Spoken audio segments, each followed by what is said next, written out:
hati untuk merayakan HTN tersebut. Kenapa? Undang-Undang Pokok Agraria nomor kalau UP 1965 60 itu dijalankan, maka saya yakin tidak akan ada konflik. Tidak mau perusahaan melalui premannya, kawan-kawan. Tiga daerah provinsi termasuk gubernur ditahan oleh Polda Jambi. Ini ada sebuah kriminalisasi terhadap saudara-saudara kita, kawan-kawan. Konflik agraria di Jambi posisi ketiga. Masa aksi minta bebaskan petani yang dikriminalisasi. Kehadiran kita sini merayakan Hari Tani ya, dalam rangka 63 tahun lahirnya Undang-Undang Pokok Agraria nomor 5 tahun 1960. Dalam proses perjalanannya ini tidak pernah dilaksanakan. Dan kita juga menyampaikan bahwa Jambi hari ini menjadi konflik agraria penyumbang nomor 2 terbesar di Indonesia. Dan maraknya perampasan petani yang telah menyebabkan anak putus sekolah, kerusakan lingkungan, pemuda menjadi pengangguran. Dan hari ini khususnya di Kupe sendiri banyak petani yang dikriminalisasi. Dan kita bersolidaritas terhadap Rempang yang hari ini akan tergusur. Hari ini mafia tanah itu tidak hanya di Provinsi Riau, tidak hanya di Aceh, tapi di Jambi ada sebagai wilayah yang konfliknya nomor 3 di Indonesia ini, Jambi ya. Kita dapat ranking 3 gitu. Dari ini harus diselesaikan. Kemudian dari ATR PPN itu kami juga masih menagih, berani nggak ATR PPN ini menyentil kantor tanah yang ada di Jambi ini, mulai dari kanwil, disentil telinganya gitu, kemudian sampai ke level kabupaten. Karena kita hari ini selain berhadapan dengan perusahaan, ya kita juga dengan level pengambil kebijakan di tingkat provinsi ini. Karena kita selalu berupaya untuk mengadukan ini persoalannya, ini kronologis dan sebagainya, kemudian tidak ada respon belum sampai hari ini. Yang menjadi kecurigaan kita itu, ini sudah terjadi dari tahun penempatan 2005 sampai 2022, tidak ada penyelesaian. Nah, di situ yang pertama. Jadi isu hukumnya itu, Kementerian dulu transmigrasi itu tidak melaksanakan perundang-undangan dan peraturan teknisnya. Nah, itulah yang menyebabkan perkara ini terjadi sampai saat ini. Perkara ini sudah lama berjalan, sudah bergulir. Pemerintah kabupaten pasti tahu permasalahan ini. Kemarin waktu kami di Kemendes saya cerita di Kemendes, ada upaya melempar tanggung jawab. Jadi lembaga negara ini bukan memikirkan penyelesaian masalah. Dia belajar peraturan itu bukan memikirkan penyelesaian masalah, tapi memikirkan caranya lari dari masalah. Jadi jelas dalam peraturan perundang-undangan itu dibilang bahwa masyarakat transmigrasi tugasnya itu selesai ketika SHM itu diberikan kepada masyarakat transmigrasi tersebut. Sampai saat ini lahan RU2 itu SHM-nya belum ada. Berarti tugasnya belum selesai dong. Jadi sebelum itu selesai SHM diberikan, itu menjadi tanggung jawab menteri. Itu jelas dalam undang-undangnya. Nah, jawaban dari Dirjen pada saat itu, tugas kami sudah selesai, Pak. Itu tugas pemerintah kabupaten. Loh, saya bilang belum. Kamu belum dapat, kamu jangan melempar. SHM belum dapat. Lokasi juga belum jelas. Jadi kamu jangan bilang ini banyak ahli-ahli hukum nih, dirjen kamu nih. Ini masalah tidaknya rumit. Ini masalah sepele, tapi perlu serius.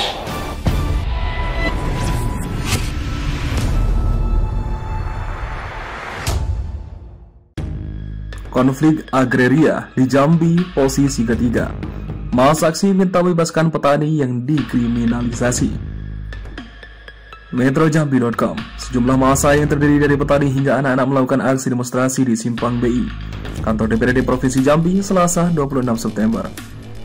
Mereka pun menyampaikan Jambi berada di posisi ketiga konflik agraria di Indonesia. Mereka melakukan aksi demonstrasi dalam rangka memperingati Hari Tani Nasional dan membantah spanduk bertuliskan situasi agraria di Jambi dalam berbahaya. Salah seorang petani yang berasal dari Kabupaten Tebo bernama Sadiwi, 55 tahun, mengatakan para petani terus-menerus terjebak dalam konflik agraria. Selain itu, terdapat sejumlah petani yang mengalami kriminalisasi. Bebas petani yang dikriminalisasi, wujudkan reforma agraria sejati, sebutnya. Dirinya juga menagih keseriusan pemerintah dalam mewujudkan reforma agraria sejati. Reforma agraria dikatakan dia hak yang diwajibkan dilaksanakan, akan tetapi tidak ada keseriusan dari pemerintah dalam menjalankan reforma agraria, sebutnya. Sementara itu, Konsorsium Pembaruan Agraria atau KPA Jambi Friends Dodi mengatakan ada 14 konflik agraria yang meletus di Jambi pada tahun ini. Walaupun Kementerian ATR atau BPN dikatakan dia menyatakan Jambi berada di posisi ketiga konflik agraria terbanyak. Menurut KPA bahwa provinsi ini masih berada di posisi kedua, kalau menteri itu bilang konflik agraria berkurang. Kalau analisis kita malah bertambah, artinya tetap nomor 2 konflik agraria. Proses konflik agraria ini tidak terlepas dari kebijakan dan pemerintah yang menerbitkan izin dan HGU, sebutnya. Dia mengatakan terdapat 28 petani yang dikriminalisasi dan ada 12 orang diantaranya sudah ditahan. Sesungguhnya mereka ini memperjuangkan hak secara konstitusi jelas. Kami minta bebaskan mereka, proses hukumnya juga harus jelas dan terus. Ketika kami buat laporan tidak terima, katanya.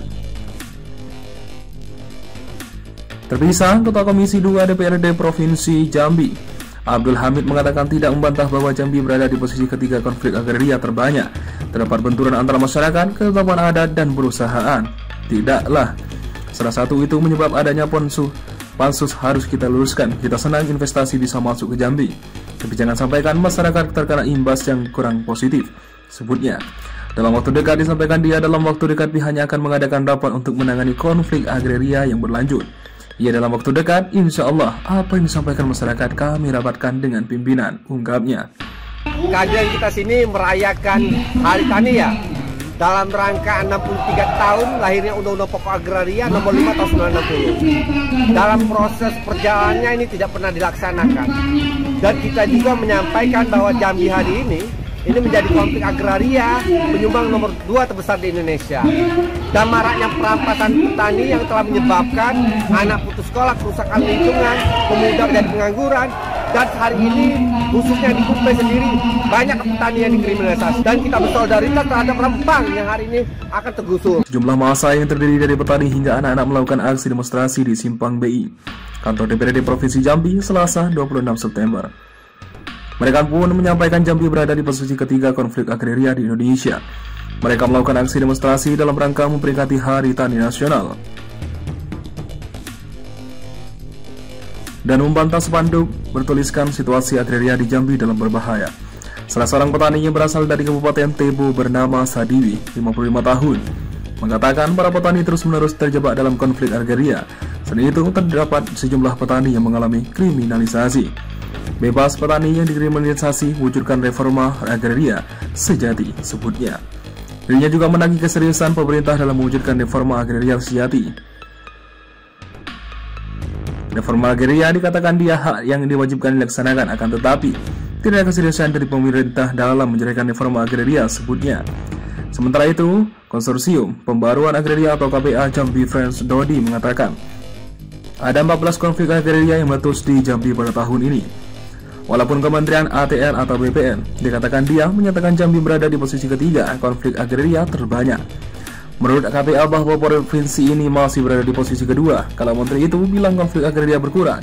Kalau analisis kita malah bertambah, artinya tetap nomor 2 konflik agraria. Proses konflik agraria ini tidak terlepas dari kebijakan dan pemerintah yang menerbitkan izin dan HGU, sebutnya.